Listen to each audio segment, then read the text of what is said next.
its environment. Dear friends, I congratulate you all on the Republic Resolution 2025. Ours is the biggest project in the world. We have got written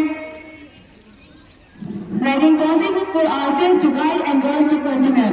Our constitution is the states on 26 January 1950. We become responsible and respectful citizens. This very day to be there fundamental rights, very day we get fundamental rights upon the people. Our constitution is the supreme legal document of India.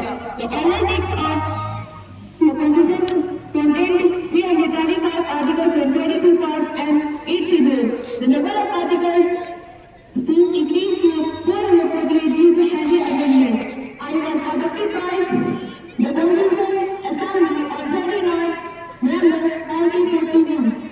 The Indian Constitution is the only document that provides a reduced standard for government. Article 1 says that this is Bharat, says that unit of states.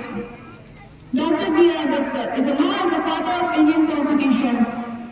On 29 August 1947, the Constitutional Assembly was set up this committee, was headed by Dr. Ambedkar.